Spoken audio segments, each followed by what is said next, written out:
অনেকক্ষণ পর মেঘলা আর শুভ রুম থেকে বের হলো। মেঘলা কাপড় খুলে জামা পরেছে। এটা দেখেই আকাশের মন খারাপ হয়ে গেল। আকাশ মনে মনে ভাবলো তার মানে মেঘলা ভাইয়ার সামনে ড্রেস চেঞ্জ করেছে। ছি মেঘলা। মেঘলা আর শুভ যখন নিচে যেতে চাইলো আকাশ মেঘলাকে ডাকলো। মেঘলা শুভকে বলল আপনি যান, আমি আসছি। শুভ বলল ঠিক আছে। মেঘলা আকাশের ঘরে যেতে আকাশ গম্ভীর গলায় বলল, মেঘলা তুই বিয়েটা সত্যিই করতে চাস? মেঘলা বলল হুম। আকাশ বলল ভেবে বলছিস? মেঘলা বলল ভাবার কি আছে। আকাশ বলল পরে কখনো মনে হবে না তো ভুল করেছিস? মেঘলা বলল না, এসব কেন মনে হবে, ছেলেটা বেশ ভালো। আকাশ বলল তোর পছন্দ হয়েছে? মেঘলা বলল হুম। আকাশ বলল ভালো। আচ্ছা এতক্ষণ ঘরে কি করলি? তুই ভাইয়ের সামনে শাড়ি খুলেছিস তাই না? মেঘলা বলল অদ্ভুত প্রশ্ন, আপনি একটা ছেলে, এগুলো আপনাকে কি করে বলবো? আকাশ বলল হুম তাই তো। আচ্ছা যা। মেঘলা বলল এখন আমাদের বিয়ে পড়ানো হবে, আপনি যাবেন না? আকাশ বলল আমি যদি না আসতাম আমাকে ছাড়াই তো বিয়ে হতো, তাহলে এখন ডাকছিস কেন? তুই যা। মেঘলা আস্তে করে যেতে চাইল। পেছন থেকে আকাশ বলে উঠল মেঘলা। মেঘলা খুব আগ্রহ নিয়ে বলল কিছু বলবেন? মনে মনে বলল আমাকে ভালোবাসেন এটা বলে দেন প্লিজ। আকাশ বলল না কিছু না, তুই যা। মেঘলা মন খারাপ করে চলে গেল। আকাশ বলল এতবার জিজ্ঞাসা করলাম তবুও বললি তুই বিয়েটা করতে চাস। সত্যি চাস বলেই তো বলেছিস। ঠিক আছে যা, আর বাধা দিব না। তোর ইচ্ছাই আমার ইচ্ছা, তোকে খুশি রাখার ক্ষমতা আমার নেই মেঘলা। আমি এত বাধা ডিঙিয়ে তোকে নিজের করে নিলেও তুই কখনো সুখী হতে পারবি না। এই বাড়িতে সারা জীবন সবাই তোকে কাজের মেয়ে করেই রাখবে, তার চেয়ে যা হচ্ছে ভালোই হচ্ছে। শুভ ভাই অনেক ভালো ছেলে, তোকে খুশি রাখবে। আমি না হয় তোর খুশিতেই সুখী হব। মেঘলা নিচে এসে বসেছে, মনে মনে ভাবছে এখনো বলবেন না আমায় ভালোবাসেন? আমি আপনার যোগ্য নই, তাই সবার সামনে বলতে পারেন না তাই না?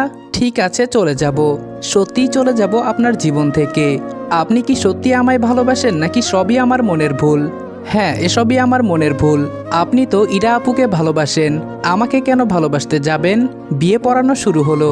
আগে রেজিস্ট্রি পেপারে সাইন হবে, তারপর ধর্মমতে বিয়ে হবে। কাজী বলল মা এখানে একটা সাইন করো। মেঘলা বারবার ফিরে ফিরে দেখছে আকাশ আসে কিনা, কিন্তু আকাশের কোনো পাত্তা নেই। মেঘলা হতাশ হয়ে হাতে কলম নিল। সাইনের জন্য যেই কলম বাড়ালো তখনই নাবিল এসে বলল থামো, কি করছো এসব মেঘলা? নাবিলের মা বলল কেন, কি হয়েছে বাবু? আর তুমি হঠাৎ এখানে কেন? তুমি তো কক্সবাজার ছিলে, এখানে কি করে আসলে? নাবিল বলল দরকার আছে তাই এসেছি। নাবিলের মা বলল কি দরকার? নাবিল বলল আমি মেঘলাকে ভালোবাসি মা। কথাটা শুনে সবাই থমকে গেল। মেঘলা অবাকের শেষ সীমায় পৌঁছে প্রশ্ন করল ভাইয়া আপনি এসব কি বলছেন? নাবিল বলল তুমি কি সত্যিই কিছু বোঝো না মেঘলা? এত কিছু করলাম তবুও বুঝলে না। মেঘলা কোনো কিছু না বলে চুপ হয়ে গেল। নাবিলের মা বলল যখন ফোন করেছিলে তখন কেন বললে না? এখন বিয়ের ঠিক আগ মুহূর্তে এসে কি বলছো এসব? নাবিল বলল বিয়েটা তো হয়নি মা, তাই এখনো সময় আছে। নাবিল গিয়ে আকাশের বাবাকে বলল আঙ্কেল প্লিজ এই বিয়েটা দিবেন না। আকাশের বাবা অবাক হয়ে বলল আমি তো ওকে জোর করে বিয়ে দিচ্ছি না। যখন বিয়ে ঠিক করলাম মেঘলা আমায় এ ব্যাপারে কিছু বলল না কেন?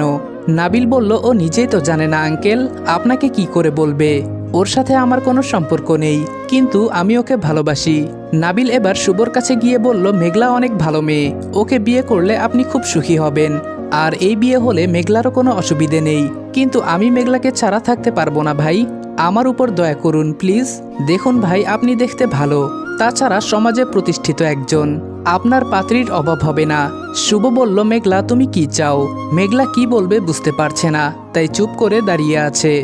নাবিল শুভকে ডেকে একটু দূরে নিয়ে গিয়ে শুভকে কিছু ছবি দেখালো, যেটাতে মেঘলা নাবিলের কাঁধে মাথা রেখে ঘুমাচ্ছে। এই ছবিগুলো আকাশ সেদিন তুলেছিল বাসে যখন মেঘলা অসুস্থ হয়ে পড়েছিল তখন। গাইস তোমরা কি জানো আমি ওয়ানেক্সে গেম খেলার মাধ্যমে প্রতিদিন টাকা আয় করি। এই আইপিএলে তোমাদের পছন্দের টিমের উপর বাজি ধরে তোমরাও যদি আমার মতো টাকা আয় করতে চাও তাহলে এখনই গুগলে ওয়ানেক্স সার্চ করে অফিসিয়াল ওয়েবসাইটে গিয়ে রেজিস্ট্রেশন করো।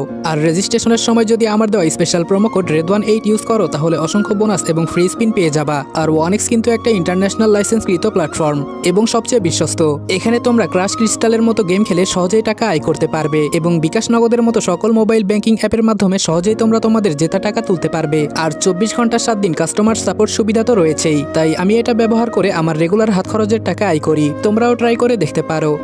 নাবিল বলল ভাই বুঝতেই পারছেন মেয়ে মানুষ, তার উপর আশ্রিতা, মুখ ফুটে বলার সাহস ওর নেই।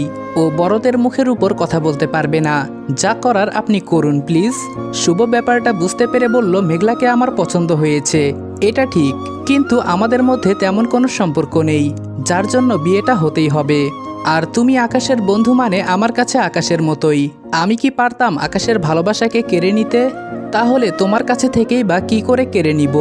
আর মেঘলাও যখন তোমাকে পছন্দ করে তখন এ বিয়ে হবে না, তুমি এটা নিয়ে কোনো চিন্তা করো না। শুভ এসে সবাইকে বুঝিয়ে বলল। আর নাবিল ছেলে হিসেবে ভালো, তার উপর আজাদ সাহেবের ঘনিষ্ঠ বন্ধুর একমাত্র ছেলে, তাই আকাশের বাবা শুভর সাথে বিয়ে ভেঙে দিলেন। আজাদ সাহেব বললেন, নাবিল শোনো বাবা, তোমার যেহেতু পড়াশোনা এখনো শেষ হয়নি আর মেঘলাও এত বড় হয়নি, তাই যতদিন না তোমার পড়া শেষ হচ্ছে আর মেঘলাও উচ্চ মাধ্যমিক দিচ্ছে ততদিন বিয়ে হওয়ার দরকার নেই, মেঘলা এখানেই থাকুক। নাবিল বলল, অবশ্যই, আপনারা যেমনটা চাইবেন। অনেক অনেক ধন্যবাদ আঙ্কেল। নাবিল তার বাবা মার একমাত্র ছেলে হয়, তার বাবা মাও নাবিলের কথা মেনে নিল। শুভ আর তার পরিবার চলে গেল। কি ঘটল মেঘলার মাথায় কিছুই ঢুকলো না। নাবিলও কিছু না বলে চলে গেল। মেঘলা মনে মনে ভাবলো কাল কলেজে গিয়ে নাবিল ভাইয়ার সাথে কথা বলতে হবে। রাতে সবাই খেতে বসেছে, কিন্তু আকাশ আসলো না। মেঘলাও আকাশের খোঁজ নেয়নি। পরের দিন মেঘলা কলেজে গেল। আকাশ আর নাবিল দাঁড়িয়ে কথা বলছে। তখনই ট্যুর থেকে সবাই ফিরে আসলো। ইরা এসে আকাশকে বলল, আকাশ তুমি আমাকে এভাবে রেখে কেন চলে আসলে? আরও হাজারো প্রশ্ন করছে। আকাশ ইরার সাথে কথা বলছে, তখনই মেঘলা কোথায় থেকে দৌড়ে এসে মাঠের সবার সামনে নাবিলকে আষ্টে পিষ্টে জড়িয়ে ধরল। সবার কেন্দ্রবিন্দু এখন মেঘলা আর নাবিল, যাকে বলে বিনা টিকিটে সবাই বাংলা সিনেমার রোমান্টিক সিন দেখছে। এমন পরিস্থিতিতে পড়ে নাবিল স্তব্ধ হয়ে গেছে, কি করবে বুঝতে পারছে না। আর কি ঘটল সবই মাথার উপর দিয়ে গেল। নাবিল হতবাক হয়ে আকাশের দিকে তাকালো। আকাশ এটা সহ্য করতে পারল না। এসে জোর করে টেনে মেঘলাকে নাবিলের কাছ থেকে ছাড়িয়ে নিয়ে বলল, লজ্জা শরমের কি মাথা খেয়ে ফেলেছিস? সবার সামনে কি করছিস এসব? মেঘলা মুখে কিছু না বলে সবাইকে অবাক করে সবার সামনে দাঁড়িয়ে আকাশের গালে ঠাস করে একটা থাপ্পড় বসিয়ে দিল এবং কোনো কিছু না বলেই সেখান থেকে চলে গেল। থাপ্পড়ে আকাশের কিছু না হলেও ধাক্কাটা সে ভালোই পেয়েছে। সবার সামনে কিছুটা অপমান তো হয়েছে, সেটাও ব্যাপার ছিল না, কিন্তু কিছু কথা ভেবে আকাশ আর নিজেকে কন্ট্রোল করতে পারল না। চোখের পানি ছেড়ে কান্না করে দিল। আকাশ ভাবল, তবে কি নাবিল যা বলেছিল সেটাই হলো? মেঘলা নাবিলকে ভালোবেসে ফেলেছে। আমার এতদিনের বিশ্বাস তুই কি করে ভেঙে দিলি মেঘলা? কি করে পারলি এটা করতে? একবারও আমার কথা ভাবলি না? নাবিল বলল, আমার কি বলা উচিত জানি না আকাশ, তবে আমি তোকে বলেছিলাম আগুন আর ঘি পাশাপাশি রাখতে নেই। আকাশ চোখ মুছতে মুছতে জোর করে মুখে হাসি টেনে বলল, আমি হেরে গিয়েছি রে নাবিল। আজকে আমার জীবনের সবচেয়ে বড় হার হলো। আমি হেরে গেছি, সত্যি হেরে গেছি। বলতে বলতে সেখান থেকে চলে গেল আকাশ। সন্ধ্যা করিয়ে রাত হয়ে গেছে। আকাশের বাড়ি ফেরার নাম নেই। গভীর রাতে আকাশ বাড়ি ফিরল। সবাই তখন ঘুমিয়ে গেছে, কিন্তু মেঘলার চোখে ঘুম নেই। সে আকাশের জন্য অপেক্ষা করছিল, অথবা সবার সামনে এমন করায় অনুশোচনা হয়েছে, তাই ঘুমাতে পারেনি। তাই আকাশ ফিরতেই সে আকাশের ঘরে গেল। গিয়ে দেখলো আকাশ ঘরে নেই। আকাশ অন্ধকারে বেলকনিতে দাঁড়িয়ে আছে। মেঘলা বেলকনিতে গিয়ে লাইট অন করে দিল। আলো ফুটে উঠতেই মেঘলা চমকে উঠল, কারণ আকাশ বারান্দায় দাঁড়িয়ে দাঁড়িয়ে সিগারেট খাচ্ছে। আকাশের চোখ দুইটি লাল টকটকে হয়ে গেছে, অনেকক্ষণ কাঁদলে যেমনটা হয়। নাক মুখ ফুলে গেছে। আকাশকে সিগারেট খেতে দেখে মেঘলা খুব অবাক হলো, কারণ আকাশ যে সিগারেট খায় সেটা মেঘলার জানা ছিল না।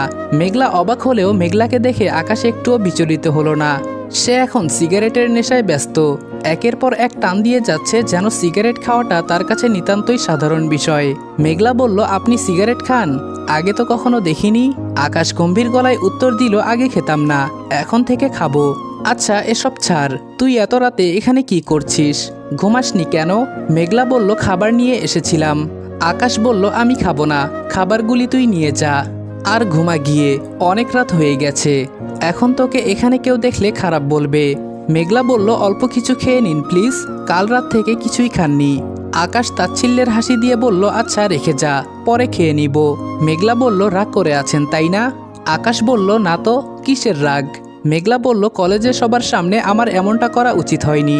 আকাশ বলল, এটা নিয়ে আমি কোনো কথা বলতে চাচ্ছি না মেঘলা, তুই প্লিজ এখান থেকে চলে যা। মেঘলা চলে যেতে চাইলে আকাশ পেছন থেকে বলল, মেঘলা। মেঘলা বলল, হুম। আকাশ বলল, আলমারিতে একটা বক্স আছে, যাওয়ার সময় নিয়ে যাস। মেঘলা বলল, কি আছে বক্সে? আকাশ বলল, তেমন কিছু না, রুমে গিয়ে দেখিস, হয়তো ভালো লাগবে অথবা খুব খারাপ লাগবে। ভালো লাগলে রেখে দিস, খারাপ লাগলে ফেলে দিস। মেঘলা বক্সটা নিয়ে ঘরে চলে গেল। কিছুক্ষণ পর আকাশ মেঘলার ঘরে গেল। গিয়ে দেখলো মেঘলা বক্সে থাকা জিনিসগুলি নিয়ে কাঁদছে, কারণ এগুলো মেঘলার ছোটবেলায় ব্যবহৃত কিছু জিনিস, যা আকাশ এতদিন ধরে যত্ন করে রেখেছে। আকাশ মেঘলার কাছে গিয়ে বলল, কাঁদছিস কেন? মেঘলা উঠে দাঁড়িয়ে আকাশকে থাপ্পড় মারল, আর এবার সে একটা থাপ্পড় দিয়ে থামেনি, আকাশকে সমানে মারতে লাগলো। আকাশ মেঘলাকে জড়িয়ে ধরে বলল, শান্ত হ। এত রাগ নিজের মধ্যে জমিয়ে রেখেছিস কেন? মনের ভেতরে জমিয়ে রাখা অভিমানগুলি সব বলে ফেল। আজকে আমি তোর সব প্রশ্নের জবাব দিব, তার আগে শান্ত হ, তোর কান্নাটা থামা। আকাশ মেঘলার চোখ মুছে দিয়ে বিছানায় বসিয়ে দিল। তারপর নিজে মাটিতে হাঁটু গেড়ে বসে মেঘলার হাত দুটি ধরে বলল, এবার বল কি জানতে চাস? মেঘলা বলল, আমি কি দেখতে খারাপ? আকাশ বলল, আমাকে কি তোর অন্ধ মনে হয়? মেঘলা বলল, তাহলে বাবা মার পরিচয় নেই এজন্য আমাকে ভালোবাসেন না, তাই না? আকাশ বলল, ভালোবাসি না কে বলেছে? তোকে আমি অনেক ভালোবাসি। যদি না বাসতাম তাহলে তোর সবকিছু এত যত্নে গুছিয়ে রাখতাম না। মেঘলা বলল, সবকিছু গুছিয়ে রেখে কি লাভ? আমাকেই তো কাল অন্যজনের হাতে তুলে দিতে চেয়েছিলেন। আকাশ বলল, দিয়েছি কি? মেঘলা বলল, নাবিল ভাইয়া না থাকলে আজকে তো আমি অন্য কারো বউ থাকতাম। আকাশ বলল, আরে পাগল নাকি? তোর একবারও মনে হলো না যে নাবিল তোকে বোনের মতো আদর করে সে হঠাৎ তোর প্রেমিক হয়ে গেল কি করে? মেঘলা বলল, তার মানে নাবিল ভাইয়ের এমন আচরণের পেছনে আপনি ছিলেন? আকাশ একটু হাসলো। মেঘলা বলল, নাবিল ভাই সবার সামনে বলতে পারলে আপনি কেন বলতে পারেন না? মেঘলা রেগে গিয়ে আকাশের কাছ থেকে হাত দুটি ছাড়িয়ে নিল। আকাশ নিচ থেকে উঠে মেঘলার পাশে বসে মেঘলাকে জড়িয়ে ধরে বলল, এবার ছাড়িয়ে দেখা দেখি। মেঘলা গাল ফুলিয়ে বলল, দরকার নেই ধরে রাখার, আমাকে ছেড়ে দিন। আকাশ বলল, ছাড়ার হলে সেদিনই ছেড়ে দিতাম যেদিন আমায় ছেড়ে গ্রামে চলে গিয়েছিলি। মেঘলা বলল, ধরেই বা রেখেছেন কোথায়? এটা কেমন ভালোবাসা যে কারোর সামনে বলা যায় না? সবার সামনে অপমান করে মনে মনে ভালোবেসে কী লাভ? আকাশ বলল, মেঘলা তুই তো জানিস ছোটবেলায় আমি তোর জন্য কত পাগল ছিলাম। জানি না কেন তুই আমাকে ছেড়ে চলে গিয়েছিলি। তুই চলে যাওয়ার পর খুব কেঁদেছিলাম। তোর শোকে এতই কাতর হয়েছিলাম যে অসুস্থ হয়ে অনেকদিন হাসপাতালে ছিলাম। তবুও তুই আমাকে একবার দেখতে এলি না। মেঘলা বলল, আমি যেতে চাইনি আকাশ। আকাশ বলল, কতদিন পর তুই আবার আগের মতো আমাকে আকাশ বলে ডাকলি? আবার ডাক না মেঘলা। মেঘলা বলল, আমি যেতে চাইনি আকাশ, আমাকে পাঠিয়ে দেওয়া হয়েছিল। আকাশ বলল, আগে বুঝতাম না, ভেবেছিলাম তুই নিজেই চলে গিয়েছিস। জানিস আমি এত অসুস্থ ছিলাম দিনরাত তোকে ডাকতাম। ডাক্তারও অনেকবার বলেছিল তোকে নিয়ে আসার জন্য, মা তবুও তোকে আনতে দেয়নি। তুই বল, এখন যদি আবার আমি তোর প্রতি ভালোবাসা দেখাই মা তোকে এখানে থাকতে দিবে? কখনোই দিবে না। তোর পড়াশোনা বন্ধ হয়ে যাবে, তোকে আবার গ্রামে পাঠিয়ে দিবে, অথবা বিয়ে দিয়ে দিবে। তার চেয়ে তুই সবসময় আমার চোখের সামনে ঘুরে বেড়াচ্ছিস, এটাই কি ভালো নয়? মেঘলা বলল, আগে তো ছোট ছিলেন, প্রতিবাদ করতে পারেননি, এখনও কি পারবেন না? আকাশ বলল, আমি এখনও নিজের পায়ে দাঁড়াইনি মেঘলা। তোর উপর যা যা অন্যায় হয় সেগুলি প্রতিবাদ করতে হলে তোকে নিয়ে এ বাড়ি ছেড়ে চলে যাওয়া উচিত। কিন্তু তোকে নিয়ে রাখবো কোথায়? খাওয়াবই বা কি? আমি চাইলে চাকরি হয়তো করতে পারবো, কিন্তু আমার ইচ্ছা আমি রাজনীতি করি, তাই একটু সময় নিচ্ছিলাম। কিন্তু তুই যদি চাস আমি কালকে তোকে নিয়ে এ বাড়ি ছেড়ে চলে যাব। মেঘলা বলল, না আমি চাই না আপনি বাড়ি ছাড়ুন। আচ্ছা বাড়িতে না হয় প্রবলেম, কিন্তু কলেজে আমার সাথে এমন করেন কেন? আকাশ বলল, ইরাকে দেখেছিস? জানিস ও কে? মেঘলা বলল, জানি, আপনার প্রেমিকা। আকাশ বলল, একটা থাপ্পড় মেরে সবগুলি দাঁত ফেলে দিব বেয়াদব মেয়ে। ইরা পিপাসা ভাবির বোন, ওর সাথে আমার বিয়ে ঠিক করেছে বাবা মা। কলেজে যদি তোর সাথে মিশতাম ও বাসায় হাজারটা কথা বানিয়ে বানিয়ে বলতো, সেটাও তেমন সমস্যা ছিল না। সমস্যা হলো আমি কলেজে যত ছেলেদের মেরেছি তারা সবাই সবসময় সুযোগ খোঁজে কিভাবে আমাকে আঘাত করা যায়। আমাকে মারার সাহস পায় না, তাই কিছু করতে পারে না। কিন্তু ওরা যদি একবার জেনে যায় তুই আমার উইক পয়েন্ট, ওরা তোর ক্ষতি করবে। আমি সেটা কিভাবে সহ্য করব বল? সেই ভয়ে তোর সাথে কথা বলি না। তোকে সবসময় পাহারা দিয়ে রাখা কি আমার পক্ষে সম্ভব বল? মেঘলা এবার ভ্যা ভ্যা করে কান্না করে দিল। আকাশ বলল, ওই আবার কি হলো? কাঁদছিস কেন? মেঘলা বলল, আপনার বিয়ে ঠিক হয়ে গেছে? আকাশ বলল, হয়েছে, কিন্তু তাতে তোর কি? তুই তো আমায় ভালোবাসিস না, তুই তো নাবিলকে ভালোবাসিস। মেঘলা আবার আকাশকে মারতে শুরু করলো। আকাশ বলল, আচ্ছা আর মারবেন না ম্যাডাম, আমার ভুল হয়ে গেছে, আর বাজে কথা বলবো না। কে শুনে কার কথা? মেঘলা আকাশকে মেরেই চলেছে। এবার আকাশ বিছানায় শুয়ে মেঘলাকে একটানে নিজের বুকের উপর নিয়ে শুইয়ে দিল। আকাশ মেঘলাকে চেপে ধরে বলল, আমার কি দোষ? কলেজে সবাই তো এটাই দেখেছে। মেঘলা বলল, ও তাই? আমি যখন নাবিল ভাইয়াকে জড়িয়ে ধরেছিলাম আমার গায়ে যে ওড়না ছিল না সেটা চোখে পড়েনি? জড়িয়ে ধরেছি সেটাই শুধু চোখে পড়েছে। আকাশ মেঘলাকে সরিয়ে দিয়ে উঠে দাঁড়িয়ে বলল, কি বলছিস এসব? এগুলার মানে কি মেঘলা? মেঘলা বলল, যেদিন প্রথম কলেজে গিয়েছিলাম কয়েকটা ছেলে আমাকে বাজে কথা বলেছিল। আজকে অনেক দিন পর ছেলেগুলি কলেজে এসেছিল, এতদিন আসেনি। এসেই আমার কাছে এসে সবাইকে ক্লাস থেকে বের করে দিল। আর জানি না কেন ছেলেগুলি বলল আমি নাকি ওদের মার খাইয়েছি, তাই ওরা আমার সাথে। আমি কোনো রকমে সেখান থেকে পালিয়ে এসেছি।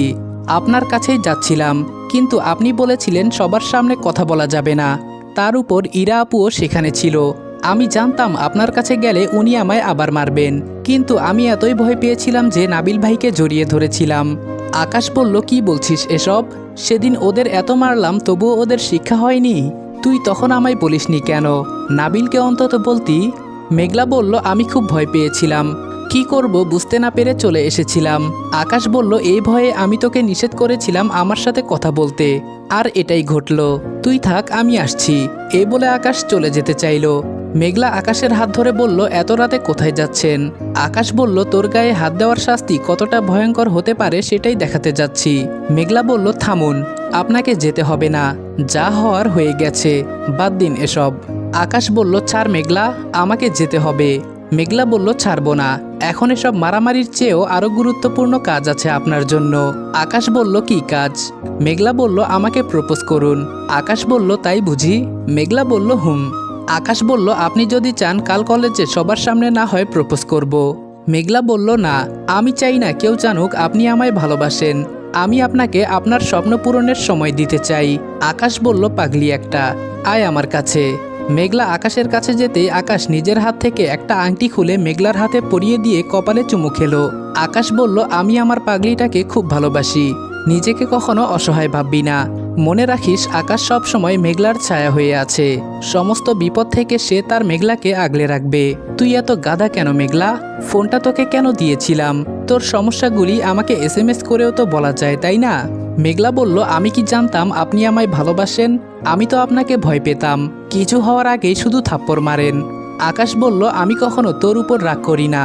যখন কেউ তোর সাথে অন্যায় করে আমি কিছু করতে পারি না, তখন তোর উপর রাগ ঝাড়ি।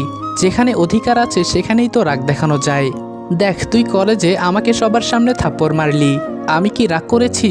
মেঘলা বলল, আপনার ভালোবাসাটা এত অদ্ভুত, সেটা বুঝতে বুঝতে আমার মাথার চুল সাদা হয়ে যাবে। আকাশ বলল, ভালোই হবে, তুই বুড়ি হয়ে যাবি। আচ্ছা দেখি আমার বুড়িটাকে কেমন দেখাবে তখন। মেঘলা বলল, হুম, দোয়া করি খোদা যেন আপনার এই ইচ্ছাটা পূরণ করেন। বুড়ি বয়সেও আমি যেন আপনার পাশে থাকতে পারি। আকাশ বলল, থাকবি। আকাশের বুকে মেঘলা সারা জীবন থাকবে। আমি থাকতে কখনো কোনো দুশ্চিন্তা করবি না। আকাশ মরার আগে পর্যন্ত তোকে সমস্ত বিপদ থেকে আগলে রাখবে। এতে যাই হয়ে যাক, তোকে কখনো হারাতে দিবে না। ছোট থেকেই তোকে বউ হিসেবে দেখে এসেছি, আজকেও দেখি, সারা জীবন দেখব। তুই আমার একমাত্র বউ, আমার লক্ষ্মী বউ। মেঘলা বলল, আমিও আপনাকে খুব ভালোবাসি, সারা জীবন বাসবো।